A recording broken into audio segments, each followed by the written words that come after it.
Hello, everyone, and welcome back to SALT Talks. My name is John Darcy. I'm the managing director of SALT, which is a global thought leadership forum and networking platform at the intersection of finance, technology, and public policy.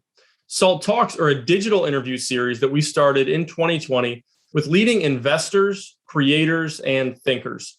And our goal on these talks is the same as our goal at our SALT conferences, which we're excited to resume here in the fall of 2020 in our home city of New York. And we're excited to welcome our guests today to the SALT conference in September. But that's to provide a window into the mind of subject matter experts, as well as provide a platform for what we think are big ideas that are shaping the future. And we're very excited to bring you the latest in our series of SALT Talks covering the digital assets or crypto space and how it's also starting to bleed into things like FX markets and commodities markets as well. With David Mercer, who is the Chief Executive Officer at LMAX Group, which is a global financial technology company headquartered in the UK and the leading independent operator of institutional execution venues for FX and cryptocurrency trading. Following a successful management buyout in 2013, David has built LMAX Group into a key player in both the traditional capital markets and the crypto trading industry. With a global client base and offices in 9 countries, LMAX Group was recently valued at $1 billion following a minority stake sale to J.C. Flowers and Company. David's a former Citi banking executive and currency specialist. He's also an outspoken industry commentator and long-term champion of the UK's technology sector, as well as a passionate supporter of entrepreneurship. Hosting today's talk is Anthony Scaramucci, who's the founder and managing partner of Skybridge Capital, which is a global alternative investment firm, also with heavy investments into the digital asset space. Skybridge was the first 40 Act fund, the first fund of hedge funds in the US to make a substantial investment into Bitcoin in November of 2020. And Skybridge continues its foray into the digital asset space. So I'm sure a lot for Anthony and David to talk about today. With that, I'll turn it over to Anthony for the interview. John, thank you. Well, first off, David, congratulations on an amazing career. But like me, you started in traditional finance. So my first question is, tell us a little bit more about your background that enabled you to expand the universe of your thinking and to move into the business at LMAX, the one that you're currently in. Hi, Anthony. Hi, John. Hi, everyone. Well, first of all, I'd like to say not too early with the congratulations. I think I'm just getting started. We're just getting started. I think everything to date has been like an undergraduate degree. So, but to put it in a picture, I mean, I guess 3 chapters of my career to date. Each chapter is about a decade long, a decade in investment banking, just learning my trade, learning capital markets, everything from the middle office to the front office, fixed income, emerging markets, learning a lot about credit and sort of the swings and roundabouts of capital markets, the boom and bust, if you like, of capital markets. Then a decade outside of it, trying to learn how to be an entrepreneur, trying to learn how to run a business, because sometimes when you're in one of these ivory towers of investment banking, it's hard to, everyone else does the work for you. It's hard to actually understand what it takes, to run a business. And then the last chapter, or the most recent chapter, shall I say, hopefully not the last one, putting it all together, the last decade has been at LMAX. So typical turnaround job there. It was a startup back in the day, standard startup issues, too many people, some of the wrong people, spent too much money, hadn't spent enough time on sales and distribution, hadn't finished the product. So apart from that, it was all easy. But the last decade has been, trying to narrow the focus, having a singular focus for the business, hopefully putting together some of what I learned in the previous 2 chapters, as I say, in banking, learning how to run a business. And we've had some success. So today, we run 5 exchanges, trade about $30 billion a day. And I guess what we're here today to talk about most is probably LMAX Digital, which is the 5th of our exchanges and has been our fastest growing exchange to date. And I want to get to LMAX Digital in a second, but for our young listeners, because it's interesting, you talked about 3 different chapters, each taking a decade. Yeah. And I always tell young listeners an overnight success takes about 15 to 25 years. Yeah. And you and I both know that, David. But what is one of the core tenets of your business principles in terms of the way you try to create the culture of success in the organizations that you're running or a part of? Look, one of my favorite quotes of all time comes from one of your founding fathers over there, right? So it's persistence and energy conquers all things. And that's it. Look, you can't speak to the 20-something-year-old David Mercer. You just cannot, because back then, if you told me it would take a decade, I'd move on. I expected everything to happen in 6 months and 12 months, but not everything works perfectly, but it's just that persistence and energy. So, back to what we do here today, no one believed us 10 years ago, but I had a singular focus. We had a singular focus. I'm very lucky to have a management team, and we just stuck at it. But make no mistake, it's a bit like investing in crypto today. There's a majority out there which is telling you you're wrong, that it's the wrong approach. So just having the persistence and energy to keep going. And don't get me wrong, if you spot that you've taken a wrong turn, it's okay, right? End it quick, right? So it's okay to succeed slowly. It's okay to succeed fast. But guess what? It's also okay to fail quickly, right? Just don't fail slowly. So if you make a wrong turn, just come back on it. But that's it, just the persistence. And if sometimes it's the sheer bloody mindedness to stick at it. And I think if you have that, you go a long way. Listen, I've been there, and I get it. You had an eureka moment somewhere where you said, okay, you just pointed it out. And Neil Kashkari, who's a Fed president, he said this morning that 95% of crypto is garbage, and all this nonsense that he said this morning. But you've had a eureka moment. Describe the eureka moment. Describe why you're in crypto with LMAX. Yeah, I wish I was that prescient, and I wish we were that prescient. I guess if we had been, we mightn't be here today, Anthony. We may have all invested back in 2009, 2010. Certainly when someone first mentioned Bitcoin to me in 2013. But I guess it was towards the end of 2017. So you can call us latecomers if you like, but we have our work cut out building our own exchanges. Everything we do at LMAX is proprietary technology. So all my FX exchanges run on that proprietary technology. And 2017, which was the first sort of retail tidal wave or parabolic growth that you saw in certainly the Bitcoin price. And suddenly the same customers who traded FX with me, and these are the biggest banks in the world and the biggest proprietary trading firms in the world in Chicago, New York, London, and Amsterdam. More than one of them knocked on my door and said, David, we need you. We need your technology. We need your proprietary technology in this space, because we're making markets, we're printing tickets all around the planet and all these retail platforms, but we need some industrial grade institutional infrastructure so that we can exchange risk with like-minded participants. And actually, so no real eureka moment, but it was a case then of moving fast, acting on it, speaking to the right people at LMAX. I remember, if you want a particular moment, I called my COO, my CTO, my head of software development, and my risk officer into a boardroom. And I said, look, are we doing this or not? And more or less the way I pitched it was, find me a reason why not to do it. And the truth was, we had the distribution, we had the liquidity, we had the technology.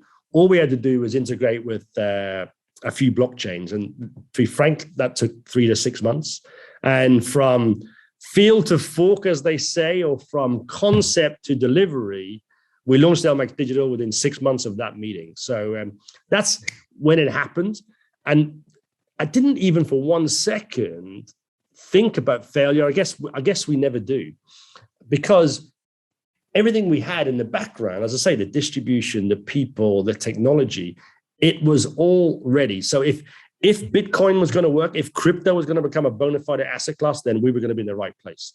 And, just today, just to fast forward a little bit, I know we'll get into this more in more detail later, but look, 40% of my customers also trade FX with me. So I knew I had that. I knew if this thing was here to stay, I knew that we had the customers and we had the framework, the bedrock, if you like, for an institutional cryptocurrency exchange. Is it here to stay? Crypto skeptics say that it has absolutely no real utility or no real benefit to the society. Warren Buffett said that it was rat poison, and then they asked him again. He said, no, it's rat poison squared. His older brother, the 97-year-old Charlie Munger said it is the worst thing that's ever happened to the civilization. I mean, we've had some bad things happen to the civilization, but this was the worst. What is your reaction to all that, Dave? Oh, I guess if you've been in capital markets for a long time, you're always answering this question. What good do you bring to the planet? Goes back to when I was in emerging markets in the late 90s. What value do you bring to those worldwide economies? Well, actually, quite a lot, right? So we funneled a lot of cash there. But so look, there are people out there that will always criticize it. But, Bitcoin and crypto specifically, well, what have we got at the moment without it, right? We have a fiat system that looks, if it's not broken, it's severely damaged. And people are now starting to see it, post 2008. And if you like now, post 2020 with the pandemic, people are starting to realize that the $100 they had in their bank account doesn't get them quite so much as it did in 2019. And that's just a fact. We live in this inflationary society where governments are just printing more and more of our cash. So, and you're earning nothing in the bank. So, I'm scratching my head thinking, what would I do? What do I do? People say to me, buy fine art, buy other assets, right? So someone invented this new asset, and I quite like it because it's just maths, right? In that you just solve maths equations and that's it. And it's, guess what? Okay, if you want to call it digital gold, it's digital gold, right? But it's a finite supply of it. That seems intriguing. If nothing else, it's intriguing. If nothing else, it's a useful alternative to what we've now understood for the last 50 years, which is fiat.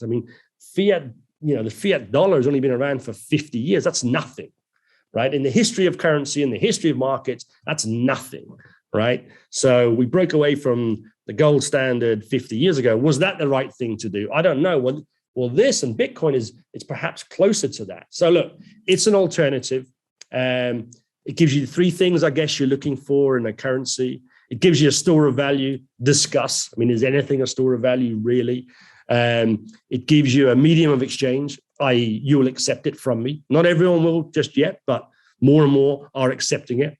And it's a unit of account, right? So you and I certainly could go anywhere and someone could price something up in Bitcoin and we'd get it, or Satoshi and we'd get it. So it's a good alternative. And I think right now to the skeptics, if you're still skeptical, I probably can't persuade you, but I'm going to give you another way of thinking about it. Probably if you're an investor, you've probably got some Netflix in your stock portfolio. You've probably got some Tesla. You've probably got some JP Morgan. You might have some Spotify. Well, guess what? The market cap of Bitcoin is bigger than all of those. So you probably need to have some in your portfolio. I'm not a maximalist. I'm not saying 100% at all. I'm not an evangelist. Ultimately, what we do is match buyers and sellers. But this is an asset class that today is worth somewhere around $2 trillion. So something close to Apple or Microsoft. So you're probably thinking, I need to have something in my portfolio just in case. And then we go back to the former arguments. Well, maybe it can replace, maybe it can become a part of capital markets going forward and part of our lives going forward. Maybe it can replace fiat, which, as I say, is damaged. So I think it's a brilliant assessment of what you're saying. I'm going to tell you my eureka moment, and then I want to get your reaction to it. Sure. Mark Andreessen said that this is a brilliant evolution of technology, the blockchain, and assets like Bitcoin and Ethereum, because the first time in human history, we will be able to have a permissionless peer-to-peer transaction with people that we don't know, don't have to trust. And when we're sending money around the world now, we send it to a quote unquote third party, a JP Morgan, a Citibank that we trust, and then they send it on to the person that we're trying to send it to create that exchange for goods and services. This is completely transformative. It truncates that, and it creates an amazing level of efficiency. And so if you study the history of money, it has all of the capabilities of money, the trusted network, the impregnability of the blockchain. What's your reaction to that? Yeah, look, I love the theory. I mean, I guess we wouldn't be in it if we didn't believe in that theory. And I think, look, the world's going that way, Anthony, peer-to-peer. If you mention peer-to-peer, that's the way the world's going with everything. And if you were designing your ideal world, ideal scenario, everything we would do would be peer-to-peer. And you're seeing that, the likes of eBay, I guess, got there first, right? And other walks of life. So with currencies, with transactions, with asset transfer, with the payments between each other, it makes total sense. Don't get me wrong. I'm a pragmatist, and the evangelists will say we can just go now peer-to-peer. We cannot, right? We can for a cup of coffee. We can perhaps for the price of a car. We cannot for the value of your net worth. We cannot for the value of your house just yet. But the scientific experiments are in development. And I think we're going to get closer to that peer-to-peer permissionless network that you so described. Your LMAX is focused on both crypto and FX. Do you see an increasing convergence between the two, crypto and FX? 100%. I mean, I'm impatient. I want it to happen now. So in fact, we're going to launch our 6th exchange in Asia in Q4 this year. It'll be the first exchange we launch, which will have fiat currencies and crypto on the same exchange under the same or similar regulatory banner. So I think the partition wall between fiat and crypto will be knocked down within the next 3 to 5 years, for sure. And in many ways, it already is. But there's pros and cons. Neither are perfect. Okay, so if I look at FX, it's not perfect. I mean, actually, we've run hard to keep up with technology in foreign exchange over the last 20 years. In fact, I would say the FX industry, whilst it's been going for centuries, is really only 20 years old, because that's the electronification of foreign exchange markets. So it's actually not far ahead of crypto. Now, crypto, I mean, just think, if you landed on Mars, or Mr. Musk takes us there and we create societies there, why are we going to close the stock market at 5 p.m. on a Friday? Why are the banks going to be closed on a Saturday and Sunday? Why can we not transfer money Saturday and Sunday? So if nothing else, 24/7 crypto markets, that's coming to a traditional capital market near you soon. So at LMAX Group, we launched weekend FX trading last year. Now, I'm not going to tell you we do much trading on a Saturday and Sunday, but we will. It's there because we see no reason why you can't trade euros and dollars and Mexican peso on a Saturday or Sunday. So that's fantastic. I think a lot of the technology evolution on the blockchains that back up these cryptocurrencies is great. So look, payment, clearing, and settlement in traditional fiat is clunky, right? You've been around for a while, like myself. T+2. I mean, what is all that about? 2, by the way, everyone, in case you're not familiar with it, is 2 days. 2 days to move your dollars. 2 days to move your pounds. Hey, David, it was 5 when you and I got in the industry, right? Remember, there we go. T+5. Then crazy. It went to T+3, and you were waiting. Everyone's thinking we're talking 2 minutes here, Anthony. So still right. To this day, it's quite unbelievable, Anthony, as you well know. The easiest way, if you want to send some Aussie dollars to your relative in Sydney, Australia today, still the best way to do it is to go to the Bureau de Change and get on a plane. That's still quicker than you wiring them the money. That just can't be right. So, I mean, it's a long-winded way of saying, look, there's some great things in the crypto market that we can adapt and adopt in traditional capital markets. And likewise, dare I say it to the crypto evangelists out there, there are some bits of traditional capital markets like credit intermediation, like the infrastructure, like the market access provided that are useful that we could port over to crypto. And I think together, Anthony, I mean, look, my impatience is that I just want to trade Bitcoin and Ethereum the way we do euros and Mexican peso, and just get on with it and create a better ecosystem for both. Talk about the infrastructure and the brokerage, clearing, the storage of these cryptocurrencies for a second. One of my skepticisms in the beginning was, I was like, okay, my God, if Skybridge now has about $700 million of Bitcoin and Ethereum across our portfolio spectrum. But I didn't feel comfortable doing that a few years ago, even though I liked the asset class. Yeah. I feel more comfortable today because I think I can store it safely. What are your thoughts there? You hit the nail on the head. I mean, the good thing is your investment thesis is correct. That was the biggest challenge you had. And it's still the biggest challenge holding people back today. How do I store it? The biggest challenge within LMAX Group of launching LMAX Digital was, wow, I haven't got a Chase. I haven't got a Barclays. I haven't got a Bank of America. Where do I park my clients' funds? There's no bank for this. There's no custodian. We actually built our own. We happen to think it's best in breed. But there are, the one you use is very good. There's lots of other good custodians out. So that's a real challenge. And then if you come upstream from that, so first of all, where do you store it? Let's face it, the pension funds, the asset managers in the world, they're not storing it in the mattress. They're not running around with hard drives storing their private keys. They want to trust the custodian. But then you move upstream. So, okay, let's say we cross that one off, but we're not there yet. There are a few good custodian solutions out there, but perhaps they're not all household names. And moreover, not everyone's using them, which would make it easier. Now, how do we plug those custodians onto exchanges so that you have ease of market access for that real money? I truly believe there's a wall of money. There's a wall of institutional money waiting to get in. But what they need is that storage you talk about, and then they need the credit intermediation.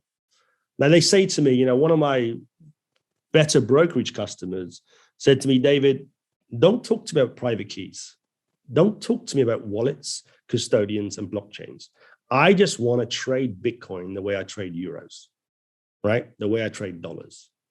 That's what I want to do. But they forget that behind the scenes, they're happy that some banks are priming them onto exchanges and are storing their asset for them. So we need more of those developments. I mean, to this day, if you're crypto only, if you suddenly became a crypto only fund, your banks may not open a bank account for you. They may not open a fiat bank account for you. That's how difficult it is. So we need more adoption there. I talk about the ABC of crypto. Everyone's heard it before probably, but adoption, banking, and credit. The adoption's coming. We need the bankers to get more involved. And then we need that credit intermediation so that there's less friction in the market. There's a bit of friction on the on-ramp and off-ramp, if you like, into crypto at the moment. So there's good projects underway. And I know you've engaged with a couple yourself and at Skybridge. And hopefully there'll be more so that we can get this wall of institutional money into the crypto marketplace. Yeah, listen, I personally have been surprised at the general reluctancy. I actually think Larry Fink has been right when he's interviewed on CNBC. David, he says he doesn't really have clients that have a super amount of interest in it right now. I think the hedge fund managers do for sure, and sophisticated managers do. But when the day comes that a large-scale pension fund or public employees retirement system, look out, those assets are ridiculously cheap and they're in short supply, Bitcoin specifically. Let me ask you this question about an institutional exchange and the retail exchanges like Coinbase. What would you say to our viewers and listeners the key differences are between retail and institutional exchanges? Oh, too many to mention, maybe. I mean, look, first of all, I take my hat off to those retail platforms out there. I don't actually call them exchanges. They're effectively broker dealers and they have platforms to match. But they need to solve many, many issues for those customers. Can you send me technology issues, right? Can you send me a statement? Can you show me the chart? Can you give me a price in 1,000 coins? Can you give me some nice news feeds, interview feeds? So there's a real technology challenge there, right? So you mentioned the name there. They're very public. They're 56 million customers, 5 million active. Now, if you imagine just 5% of them logging in at one time. That's a big technology challenge. Institutionally, I cater for 500 customers. That's it. And I'm happy there. I don't have to do the KYC, the onboarding that you do with all that, in the retail environment. But I process probably more orders a day than all of the retail exchanges put together. So for me, the requirements for my institutional customers, and they will be the largest banks in the world. Today, they are the largest proprietary trading firms in the world. Some of them are listed vehicles. What they care about is, does it work? Is it fast? That's it. I can't have a down second. I can't be slow. We process something around 4 billion orders a day. Our cancel and replace times are 80 microseconds. What does that mean, David? Well, there'd be about, that's 12 times in a millisecond. That's 12,000 times in a second, right? And whether the market's going parabolic up or we're in that death spiral down that you saw at the start of the pandemic, the technology has to work. That's the challenge you need to solve. And you must be able to give them a price in size. So we operate a central limit order book in depth. And if I allow you to buy 20 million Bitcoin, $20 million worth of Bitcoin at any one time, I've got to have orders there so that you can sell 20 million Bitcoin. So those are the real challenges. It's really a tech challenge and a distribution challenge. And all we do, I mean, to give my, to show a bit of empathy to my retail counterparts, right? My challenges are somewhat less in terms of the questions people can ask me. All they want to see is, what is the price? What is the price and what price can I buy and what price can I sell at? My job is just to process as many of those, the same message, as many of those a second as I can. Whereas, as I said before, with retail, it's basically horizontal, right? Rather than vertical, in that you could ask one of your retail platforms any myriad of 100, 200 questions. I need to answer the same few questions all the time, 24/7. So really it's a technology challenge along with a infrastructure and credit challenge. I'm gonna turn it over to my colleague, John Dorsey, but I have one last question for you before I do. What happens to old Wall Street? Well, Anthony, I think old Wall Street, I love old Wall Street, right? We all thought, I like the city of London. They say that the stock exchange down here is the oldest casino in the world, right? I think Wall Street, the floors have a great way of reinventing themselves, right? So big bang, apparently there's going to be no traders left. Okay, so the traders, they left the floors and they went to the desks. Now most of these guys are now retired. So the new traders, they're now engineers, right? They now solve problems for a living. They now write algos. So look, myself, sometimes we hanker back for those noisy days. I grew up on trading floors. People were smashing screens, and a buddy of mine, we had a drawer full of spare phones because they'd smash a phone normally about once a month because a trade went against them. So it's changed, but the skill set, the engineering ability, the problem-solving ability, the speed of mind is not just transferred into computers and algorithms. So I think Wall Street has already partly reinvented itself. And the big names, let's face it, Anthony, through our 3 decades, certainly that I've been around, the biggest names in banking, for example, are still the biggest names in banking. And they will evolve. Good companies, they're great by choice. They choose to be great, they choose to stay great, and they change their focus. And they have the customer there. So I think Wall Street's here to stay. And but guess what? There's always room for some new guys on Wall Street. It was only 20 years ago, 15 years ago, you heard about HFTs and proprietary trading firms. They were the new guys on the block. Now you've got some real crypto engineers, scientists. They're putting their size 11s or size 15s in the United States, right, squarely right bang in the middle of Wall Street. So I think it's going to evolve. I think it's going to get stronger, and it'll probably be better than ever. Well, I appreciate the commentary a great deal. David. I do miss those days. I will confess that. But go ahead, John. The future is yours, John. Go ahead. All right, fantastic. David, it's a pleasure to have you on. And thank you, Anthony, for ceding the floor. My question for you, David, is about Bitcoin and Ethereum, and then also the growth of the ecosystem generally. You talked about how your entrant into the digital asset world was driven largely by demand for institutional quality products. In terms of the demand that you're seeing related to Bitcoin versus the demand you're hearing related to Ethereum, and even the emergence of other coins and protocols and digital assets, what's the percentage? Is it still Bitcoin that's dominating the conversation? Is Ethereum catching up at all to Bitcoin? I'll talk about Skybridge for a second. We started as a Bitcoin only. We had full intention of only including Bitcoin in our portfolios, but have added Ethereum, and we think has staying power in the digital asset world. But for you, what's the interest level, Bitcoin, Ethereum, and then other? So, look, I think it's clear in the institutional space, it's Bitcoin. So we're 70-30, Bitcoin, Ethereum. But there was days in June and July where Ethereum was 50-50. I've seen the stats like everyone else on the retail exchanges out there that Ethereum just shaded Bitcoin. The truth is, as a trading product, Ethereum's too expensive and it's too slow. Bitcoin is the asset that traders want to trade today. But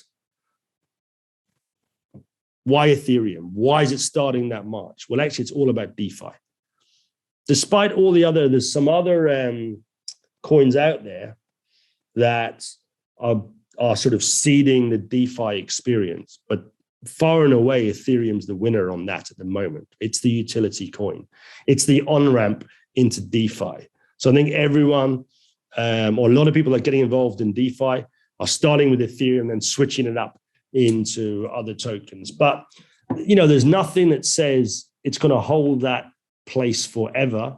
I happen to think there's much better experiments out there than Ethereum. But you look, it's a bit like gold versus silver, or in my currency space, euro dollar versus dollar yen. So for now, I can't see Ethereum shading Bitcoin permanently. But whilst DeFi is growing and that's the accepted on-ramp, then yeah, it's going to have more of a share of wallet than it did, say, 18 months ago. Right. Anthony asked you the question about what you think is going to happen to old Wall Street. And I want to ask it in sort of a different way, is that, a lot of people that are looking from the outside who haven't fully bought into the idea of DeFi or the idea of this crypto ecosystem that's growing, they view Bitcoin and Ethereum and other coins purely as speculative assets. Mm-hmm. But I think the entire DeFi movement has the potential to greater disrupt sort of the traditional financial ecosystem relating to things like banking, as you talked about before, relating to things like prime brokerage. How do you think those types of business lines, things like prime brokerage, traditional banking functions, are going to be different in a decade using blockchain, DeFi type of rails? They're going to have to catch up quick, John. It's simple as that. I mean, if you go to, I'm no expert necessarily in DeFi. I would say that we contribute to the valuation within DeFi. For me, that's the key, right? Smart contracts, the key is the valuation of the assets on those smart contracts. So we started contributing to the PIF network for that. So that's the old world, if you like, capital markets moving into the new world. So we contribute to that oracle. I think it's the way forward. But look, step back. What do I like about DeFi? The idea that we could be more capital efficient. The idea that we could move our balance sheets to the blockchain, and large institutions can move their balance sheets to the blockchain. They can stake their assets that are basically gathering dust at the moment, like your dollars in your bank account or my pounds in my bank account. So to enable individuals and institutions to stake their assets. Ultimately, when I look at it today, I look at DeFi, there's plenty more uses than this. But it seems that what's hot at the moment is effectively good old-fashioned stock borrowing and lending, right? They call it staking, they call it yield farming, but it's stock borrowing and lending. So wouldn't it be great if that market access was provided to more people and more institutions? And DeFi has the ability to do that. So I happen to think you'll still have, I guess in DeFi world, we talk about nodes. So those credit intermediaries, be they prime brokers or banks or credit cards, they can be more disintermediated, right? There can be more of them. There can be more credit nodes around the place to enable this capital efficiency. So I think the incumbents need to move quickly if they want to hold on to that space. If not, there's plenty of crypto projects out there that are looking to replace them or certainly supplant them when it comes to crypto. Right.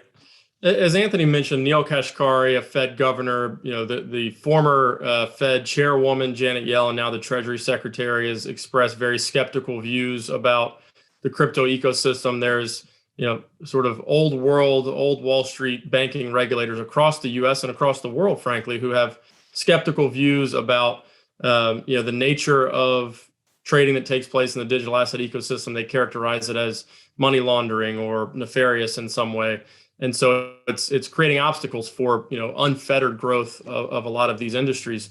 How do you view regulation, in the UK, in the United States, in other jurisdictions that you do business? And what do you think they ultimately land on in terms of how they regulate DeFi and how they regulate the digital asset world? It's the two things there, and everyone puts them in the same bucket, right? Regulation and AML. They are different things, but AML is part of regulation. And I object highly to anybody that says that trading in crypto is money laundering or nefarious, because, when I launched LMAX Digital, I had to implement the 5th money laundering directive before it was even law, right? As part of my regulation. Now, what does that really mean? You just KYC your customer, right? You have to ask them for the source of funds, source of wealth. That's just the way it is in capital markets. So there's no more risk of money laundering in the cryptos. If you're a regulated counterpart like ourselves in crypto than if we're in fiat. In fact, we can go a step further. I don't KYC the coin, I KYC you, right? I need to know where you got your money from, source of funds, source of wealth. And if you don't give it to me, well, I can't open an account for you to trade fiat or crypto. And in crypto, I can go a step further, right? I can use the tools that are out there and I can check where the coin has been before. I can't do that in dollars. I can't do that in pounds. So, I think people sometimes when the politicians, they have a stage and they don't know enough and they haven't researched enough before they pontificate. It's a challenge. There were people, and they're being investigated right now, who were letting you open an account with an email address. That's wrong. That's in breach of global AML guidance. Every country in the world has signed up to that global FATCA AML guidance, right? Only one country in the world isn't. You can probably guess what it is, right? Everyone has signed up, and we all use it. You've got to give me 9 pieces of paper to open an account with your lawyer, with your accountant, with your banker, with your broker. Now, regulation. Again, let's get down off our soapboxes. It is right that we regulate and that we protect private investors. That's important. I happen to think banning things doesn't protect it, but doing things as they're doing in Europe and the UK, like limiting leverage, it's entirely sensible. We do something in the UK under FCA guidance called a suitability test. Like, do you understand this product?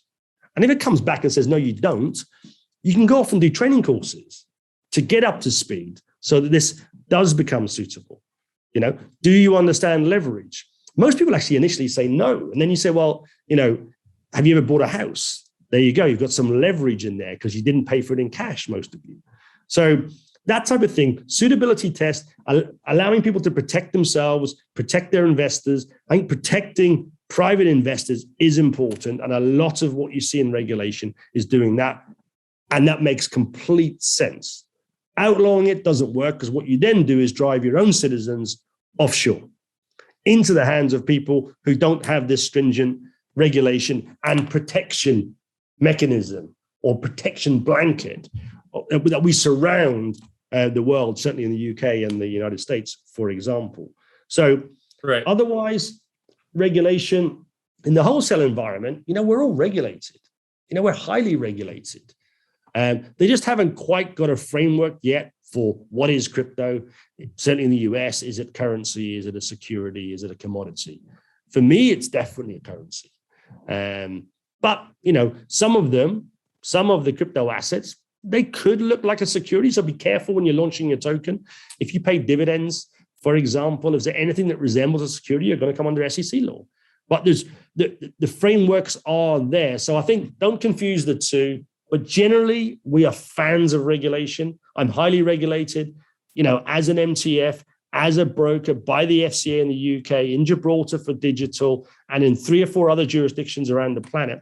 We're a big believer. Normally, it protects private investors, and it gives us, the wholesale guys, the rules of engagement. Yeah, I mean, I think in the space, the exchange space, you have people that started off as crypto native and are struggling to grapple with, traditional regulation, AML type stuff. And you're seeing growing pains there. I'm not going to single anybody out, but you probably know the types of people that I'm talking about. And you have people like yourselves who are coming from an institutional background and responding to demand within the digital asset space. And I think, one is certainly a better fit for institutional business, hence why you're growing so quickly on the institutional side related to some of your competitors, I would imagine. But the crypto ecosystem is growing rapidly, I think, by any measure, but it's often done sort of in fits and starts and in bursts of sort of exponential adoption, both in terms of the price of coins and in terms of market penetration. As you look out over the next year, 24 months, what part of the cycle do you think we're in today as it relates to adoption, as it relates to price of something like Bitcoin, Ethereum, and other sort of DeFi protocols? And where do you think we'll be in that, 1 to 2 year time frame? Short time frames, they're always tough, right? When you're commentating on anything. I was like 5 or 10, but look, genuinely on a longer time frame, call it a decade, we're just at the very start. I think any chart you grow in terms of number of you show in terms of number of users or value of any asset, it won't register. It'll be a flat line compared to what it's going to be 10 years from now. There's certainly a wave right now. So if you want a shorter time frame in the next couple of years, look, it's all I see is every day I open more accounts than I did in the corresponding day the previous month. And these are institutional accounts, right? I'm not in retail land. So I get more inquiries every day. Just 3 years ago, I have 34 banks connected to LMAX Group trading foreign exchange. We knocked on all of those doors 3 years ago. We launched LMAX Digital. And everyone said, thanks, but no thanks, not now. Now 10 of them are taking my market data. 3 have gone through conformance testing. They're not trading actively now. And all the proprietary trading firms that could move more quickly or have maybe smaller bureaucracy, they're all trading. So my biggest customers in foreign exchange are trading crypto. So that tells me it's coming. So look, there's $110 trillion of assets under management out there. If 5% was allocated to crypto, and that's the type of number you're talking about with pension funds and asset managers allocating on their portfolio 5%, then it means the value of crypto assets has to be $5 trillion. Today, it's 1.5 to 2 trillion. That tells you where the price of crypto assets are going to be. And going back to some of the commentators you mentioned earlier, not everything's going to win. It's like .com. Not all these coins are going to win, right? Probably the bottom 95 to that 95% number. The bottom 95 probably will go by the wayside or will fork into something else. But the top 5, or one of the top 5 certainly will win out. And the price you see in 2 years from now and 5 years from now will be parabolic compared to what it is today. Yeah, I mean, you had Marcy Frost, who's the CEO of CalPERS, which is $500 billion asset owner that manages retirement assets in California this morning on CNBC. She didn't say that CalPERS is imminently going to get involved in Bitcoin, but she says in 5 years, I wouldn't be surprised if CalPERS has exposure to Bitcoin. It's something that I think there's social proof that's being demonstrated within the crypto space. Almost every big bank now has some sort of solution for clients based on demand, a lot of what you experienced as you got into the space.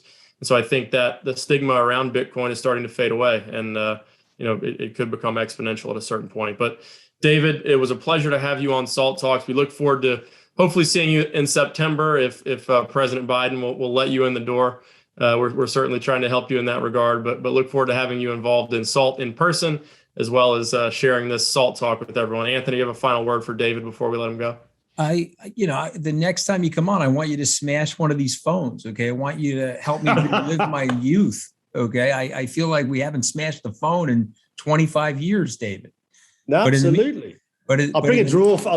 Yeah, please. Bring a phone to Salt and let me smash one on the podium just so I can relive what it was like in 1990 at Goldman Sachs in the J. Aaron commodities area. I think they made him the right size deliberately, so they just snapped in half. One slide. They weren't made Hollywood version, 2020 technology. But listen, you built an amazing business. Congratulations to you and your people and your team and culture, and we look forward to seeing you in person at our event. Thank you both for your time today. Thanks, Anthony. Thanks, John. All the best. Thank you, David, again. And thank you, everybody, for tuning into today's Salt Talk with David Mercer of LMAX Group. Just a reminder, if you missed any part of this talk or any of our previous Salt Talks, you can access them all on demand on our website at salt.org/talks and on our YouTube channel, which is called SaltTube. We're also on social media. Twitter is where we're most active at Salt Conference, but we're also on Instagram, LinkedIn, and Facebook as well. And please spread the word about these Salt Talks. We think this digital asset ecosystem is growing tremendously. Firms like LMAX doing a great job bringing institutional credibility to the space and driving adoption in that segment of the market as well. But on behalf of Anthony and the entire Salt team, this is John Darcy signing off from Salt Talks for today. We hope to see you back here again soon.